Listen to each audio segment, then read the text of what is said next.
Assalamualaikum warahmatullahi wabarakatuh. Perkenalkan, nama saya Disti Marani. Hari ini saya akan menjelaskan tentang komponen dan fungsi CPU. Fungsi CPU yaitu melakukan operasi aritmatika dan logika untuk data yang diambil dari memori. Sebenarnya data juga bisa diberikan lewat beberapa perangkat keras selain CPU. Namun pada dasarnya CPU hampir sama dengan kalkulator. Lalu apa sajakah komponen dari CPU? Berikut adalah komponen dari CPU. Yang pertama adalah prosesor. Prosesor, penyebutan istilah dari CPU itu pada dasarnya mengacu pada bagian komponen ini. Prosesor merupakan suatu bentuk chip kecil yang merupakan pusat dari sebuah komputer. Kinerja dari sebuah prosesor ditentukan oleh spesifikasi dari prosesor yang tertanam di dalam komputer tersebut. Prosesor memiliki fungsi untuk mengontrol keseluruhan jalannya sebuah sistem komputer Anda. Selanjutnya adalah motherboard.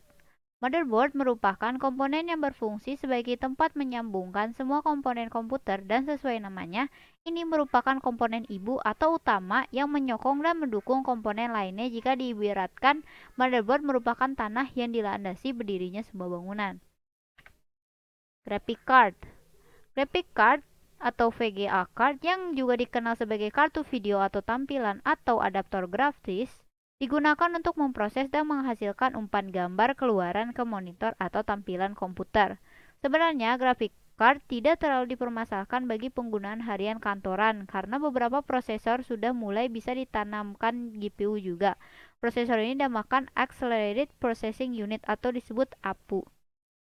Selanjutnya adalah memori. Memori ada dua jenis. Yang pertama, memori primer. Memori primer terbuat dari bahan semikonduktor dan terhubung dengan prosesor lewat slot pada motherboard. Sifatnya adalah volatile, yang artinya data yang ada di dalamnya akan hilang saat arus listrik mati. Memori primer dibutuhkan untuk pengalokasian memori pemrosesan data secara cepat, sehingga yang ditekankan adalah kapasitas proses dan kecepatannya, bukan keamanan penyimpanan datanya. Lalu ada memori sekunder. Memori sekunder adalah tempat berdiamnya data-data kita. Hard disk, flash disk, SSD adalah contoh memori sekunder. Hal ini terjadi karena memori sekunder merupakan jenis memori non-volatile yang data yang tersimpan tidak akan terhapus meskipun sudah tidak dialiri arus listrik. Flow memori ini cukup berperan penting dari kecepatan komputer kita. Jika memori primer berupa RAM mempunyai kecepatan seperti 3600 MHz ke atas, maka kinerja komputer naik walau tidak terlalu signifikan. Dan jika memori sekunder kita menggunakan solid state drive, yaitu memori yang menggunakan chip tidak seperti hard disk drive yang masih memakai piringan, maka komputer kita akan lebih cepat membaca, mengakses, dan menulis data. Selanjutnya ada fan. Fan atau kipas ada dua jenis, yaitu heatsink fan yang berfungsi membuang panas prosesor secara langsung dan casing fan yang berfungsi sebagai penyalur udara dingin dan pembuangan udara panas agar terjadi sirkulasi udara pada komputer.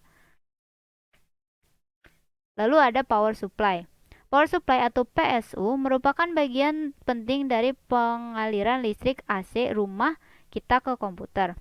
PSU mengatur masuknya listrik ke komputer terutama motherboard agar tidak kelebihan muatan dan akhirnya meledak. Yang terakhir adalah casing.